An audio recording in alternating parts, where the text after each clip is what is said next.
Ultimately, the success of Brian Gutekunst's tenure could rest on the rise or fall of Jordan Love.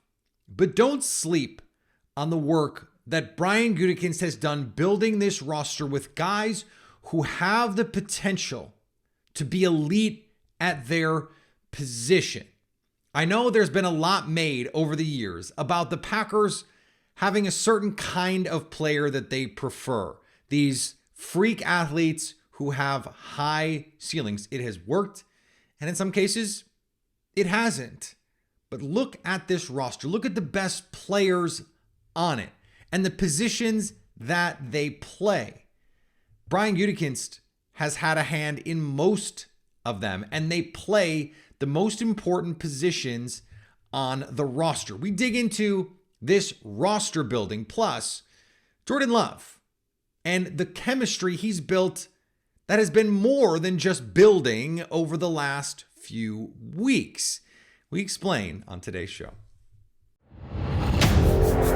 You are Locked On Packers, your daily Green Bay Packers podcast. Part of the Locked On Podcast Network, your team every day.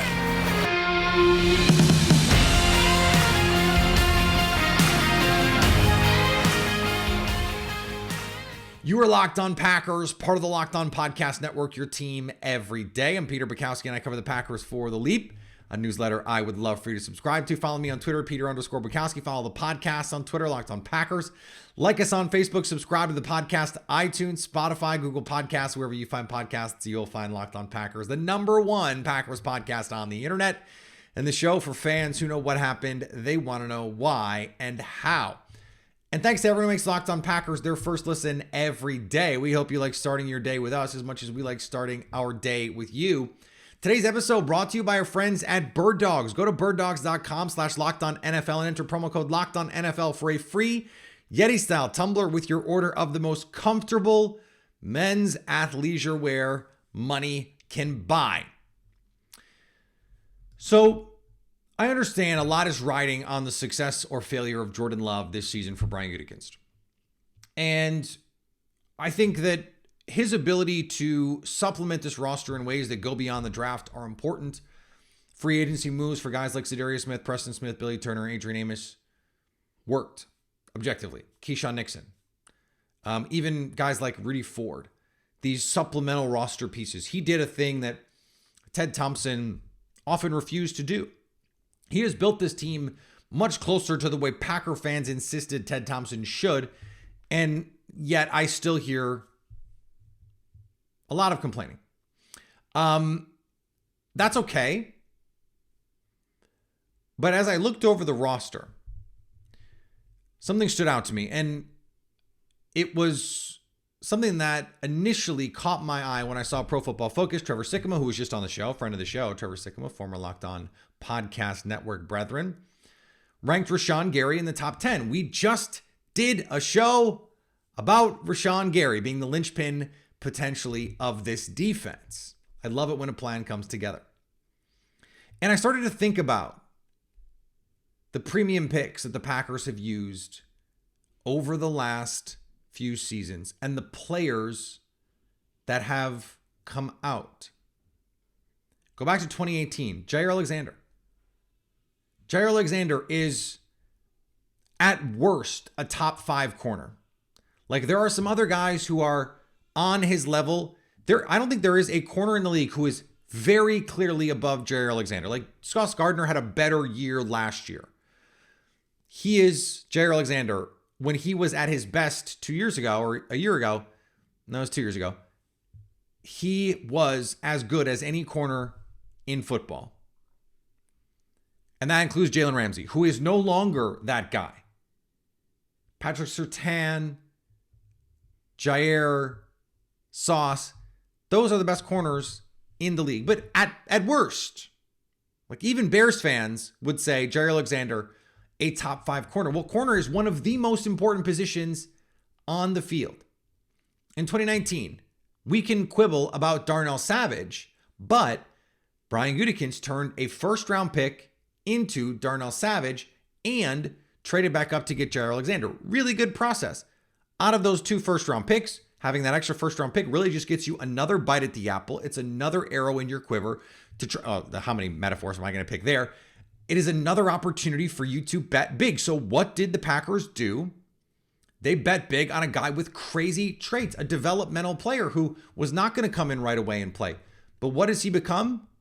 One of the best edge rushers in football. A top 10, right now, a top 10 edge rusher with the potential to get even better, with the potential to be a top 5, top 3 kind of pass rusher. And as I mentioned yesterday on the show, go back and look at 2021.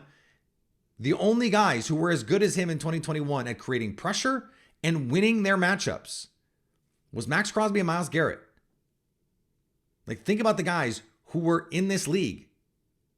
TJ Watt, Nick Bosa, the other pass rushers that were around. Really, really good players. Rashawn Gary won more often and created pressure more often than those guys. There are no 2 positions more important on your defense than pass rush, especially edge rush, and corner.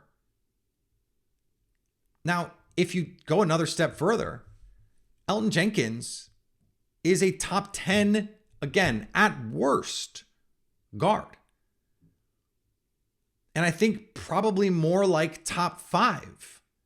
One of the most versatile offensive linemen in the league. Before his ACL injury, he looked like he was a Pro Bowl caliber player at tackle, at center, or at guard. And I truly believe that the only reason he didn't look like a Pro Bowl caliber player last year at tackle is because he was coming off an ACL injury.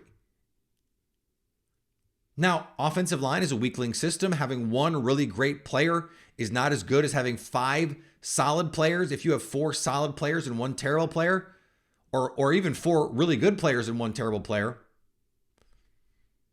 that is more problematic than having 5 solid players. Usually. Then you look at 2020. Now, we don't know if Jordan Love is good yet. But Jordan Love plays the most important position in sports. And although it happened a year later than we thought it would, here he is on his rookie contract playing. He is going to be, if he is good, even if he is just middling, the 16th best quarterback in the league. The 18th best quarterback in the league. Huge in excess value because of what he is making this year. Premium position player. Hugely important. 2021, Eric Stokes. Now, he's coming off an injury. It sounds like he's going to be back sooner than maybe the doomsday scenario seemed like when Matt LaFleur talked earlier this offseason about that injury. Maybe he's a starter this year. Maybe he's not. But he showed as a rookie, he has real ability, real potential to be I really think a Pro Bowl caliber player. That is the potential he showed. Either way, a premium position player.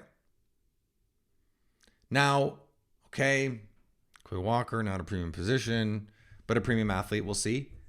Devontae Wyatt. The thing about Devontae Wyatt is the best case scenario for Devontae Wyatt is he is an interior pass rusher. Well, interior pass rush, extremely valuable. Pass rush, extremely, extremely valuable. He's an elite level athlete. But who did they pick at the top of the second round? The 34th overall pick might as well be a first round pick. Christian Watson. Christian Watson, who has top 10 receiver kind of ability. I think, frankly, top 5 receiver kind of ability. And if you go back, everydayers will remember this. Go back before the draft. I said there were 4 players in that draft I thought could be true boundary solo X-side receivers. Christian Watson was one of them. Drake London, Treylon Burks, George Pickens. By the way, that seems pretty right. Drake London looks really good. George Pickens looks really good. Treylon Burks showed some flashes last year in a trash offense. And Christian Watson, when he was healthy, looked really good.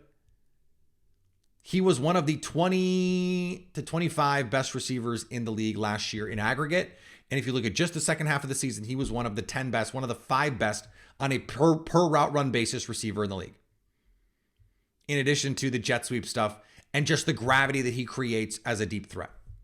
I said in the pre-draft process, I said before the Packers drafted him, in like the 1 percentile, the top percentile of outcomes, like he could be AJ Green. Well, he had the greatest, or one of the greatest rookie seasons in Packers history, the greatest Packers rookie receiver season in history. He has the potential to be a top 10, top 5 receiver. Some time to get there.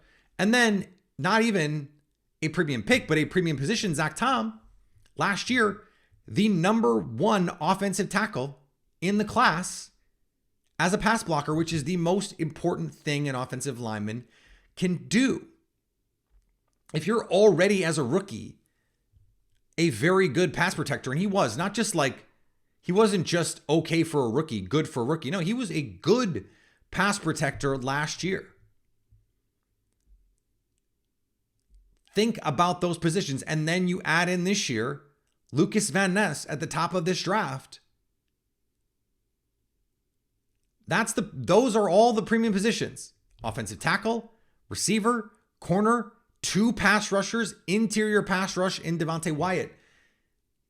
The questions about how the Packers are building this roster, and look, Quay Walker is a weird pick. It's kind of an outlier pick in the resume of Brian Gutekunst. And as we've talked about, as I wrote about on The Leap, a newsletter I would love for you to subscribe to, when the Packers go outlier, they tend to miss, as most teams do.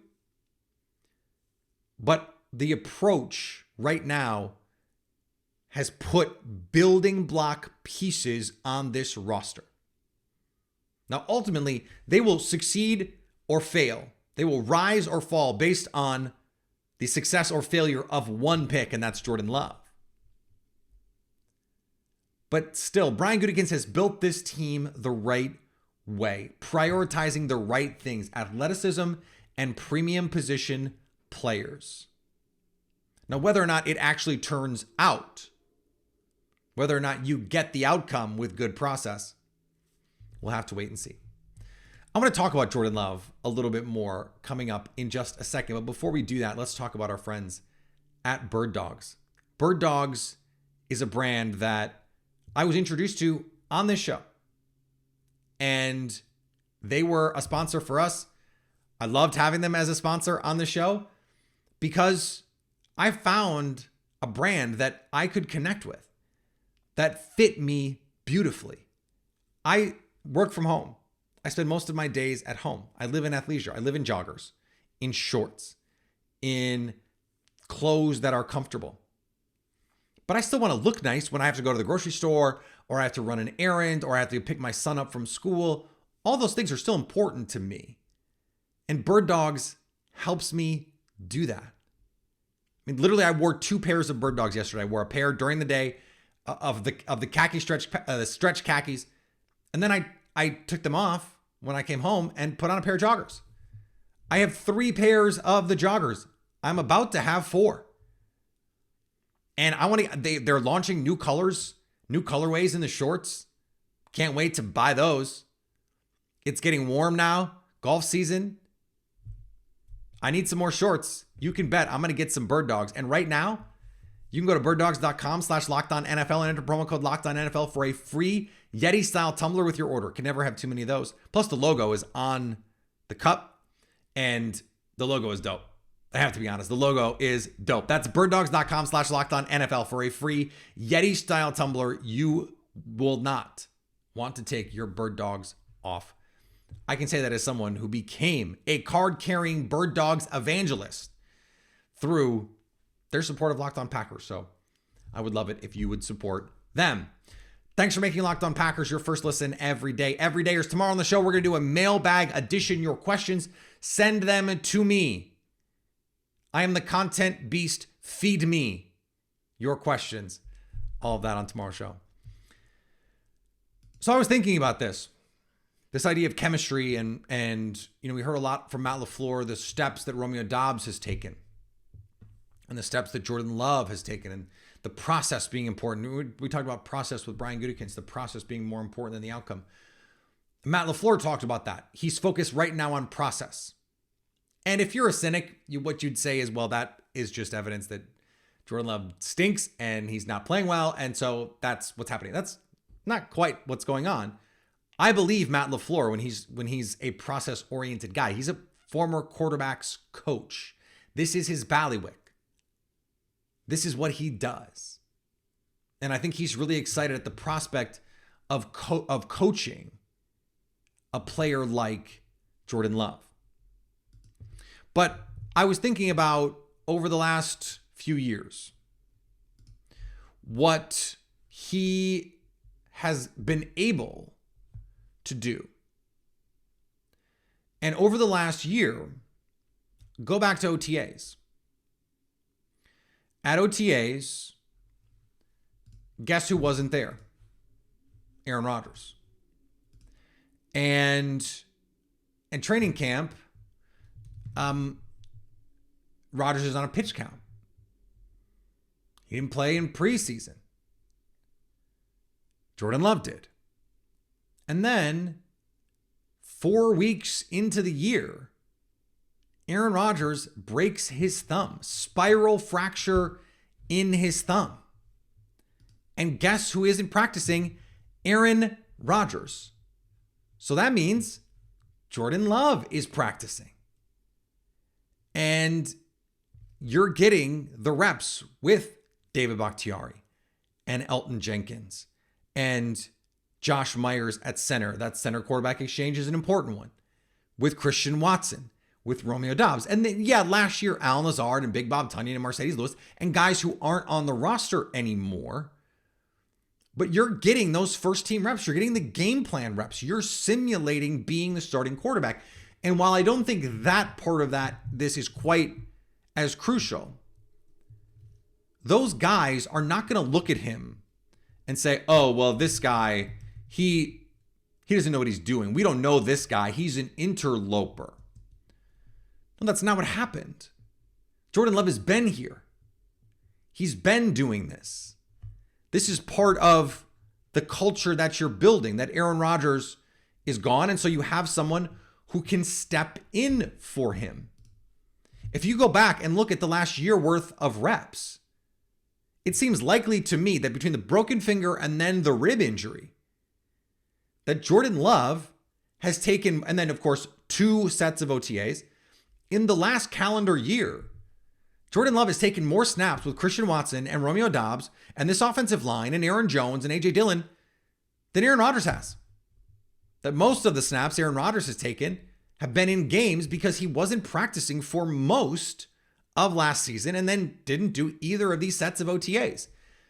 If you're going to set a guy up and create the kind of chemistry that you probably need to make all of this work early on in year one, and we've heard about the chemistry that Romeo Doubs feels like he has with Jordan Love, and the comments we talked about that on the show the other day, and Christian Watson getting praised by Matt LaFleur, night and day difference in the playbook in terms of knowledge, the leadership that he brings as a young player, and I do want to tarry on that for a second, because leading your lessers in terms of age, not in terms of quality of play, but leading people younger than you is just something that's sort of built into all of our DNA. It's part of life. The human condition over the centuries is to be a mentor to those younger than you. It's just what we do. When you're a grizzled veteran, it's easy to be a leader because the guys are looking to you. Hey, vet, tell me what to do. Give me the knowledge. Some guys are being dicks and not doing that, but by and large, the gravitas of that position is different.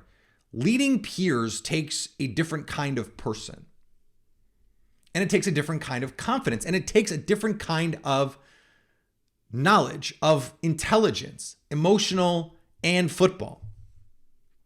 I think it's a big deal that Christian Watson is being singled out by the coach as leading.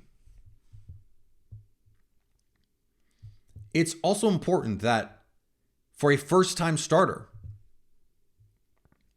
Jordan Love has the 3 years in the offense, so there's that.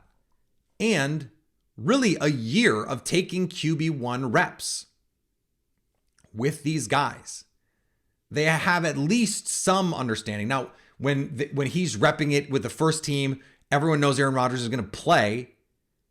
You do that with an understanding of like, okay, this is going to be a little different in the game, but at the same time, you do understand symbiosis is taking place here. You just have to, at least on some level, understand, okay, this is what he's doing here. In my brain, I'm internalizing on these kinds of plays. He steps up in this way. He likes to bail this way.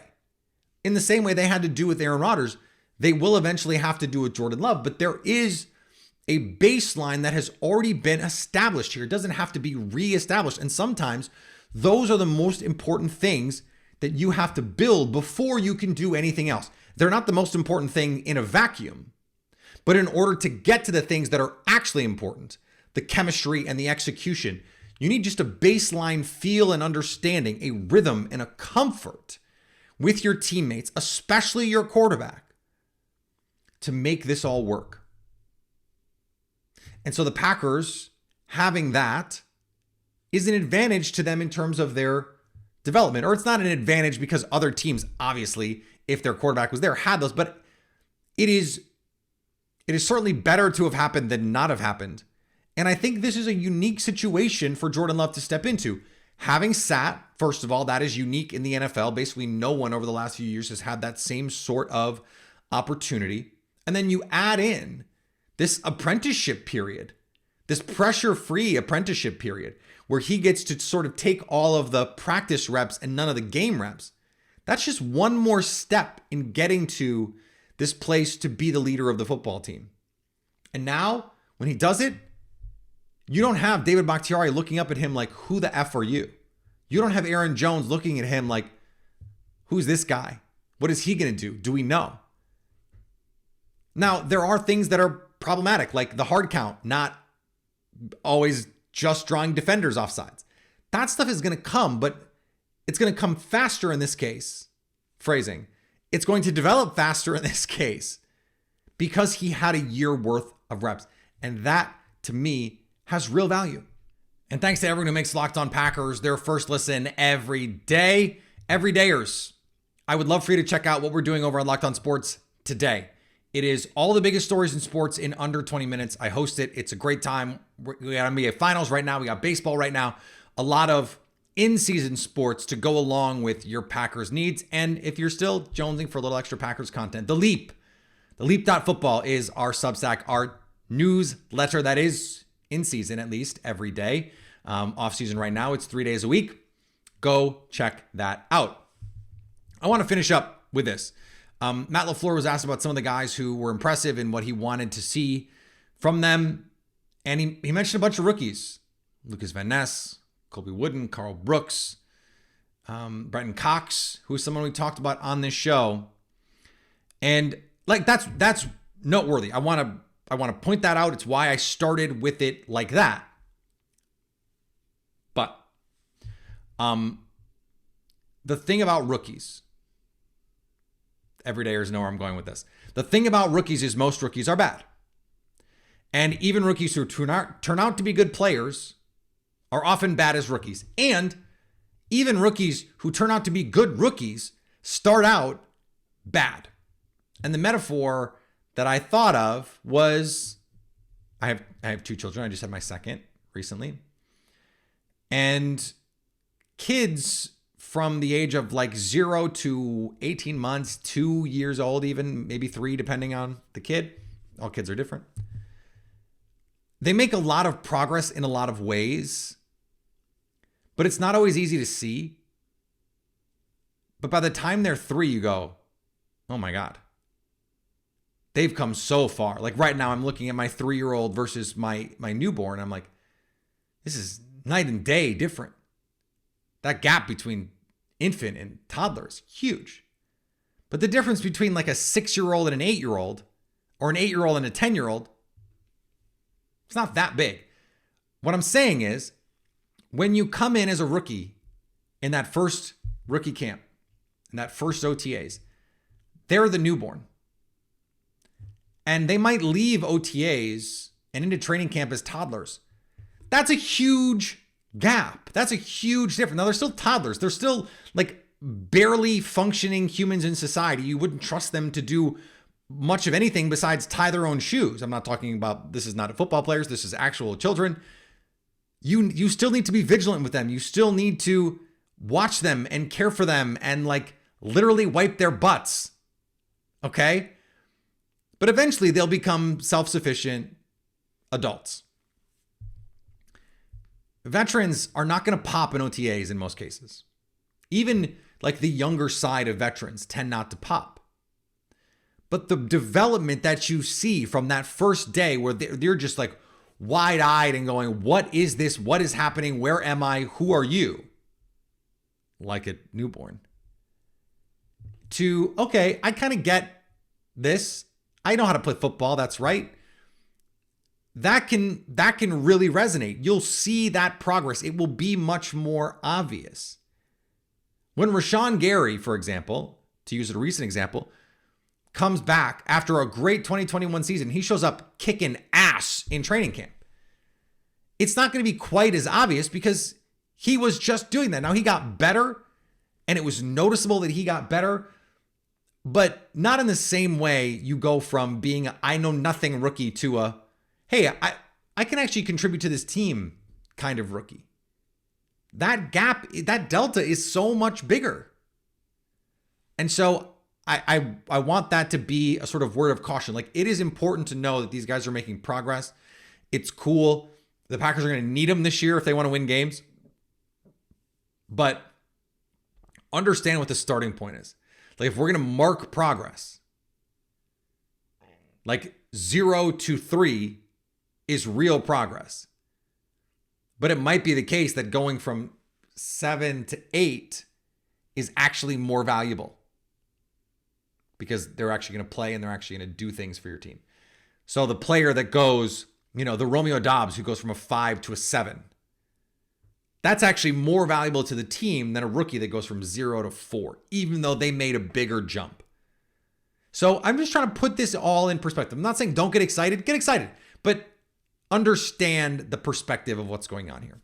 All right, back tomorrow with our mailbag show. Follow me on Twitter, Peter_Bukowski, and send me your questions there, your comments, whatever you want me to respond to, send it there. Follow me on Twitter, Peter_Bukowski. You can send them to the podcast Twitter page at Locked On Packers. You can send it to our Facebook page, where you can also like us. And you can subscribe to the podcast wherever you get podcasts. If you're just watching it on YouTube, congratulations. Hi, you can see my face right now. And if you're not, why not go? You can watch us on YouTube. That'd be great. But if you're listening on your podcast platform of choice, that's great too. Anytime you want to come hang out with us live, we do that on YouTube. Though we're potentially experimenting with some things this upcoming season on Fridays, potentially. Keep an eye out for that. And a big announcement coming in the next week or so about what we're doing over at The Leap, a cool partnership and opportunity there. All of that is to help you stay locked on Packers.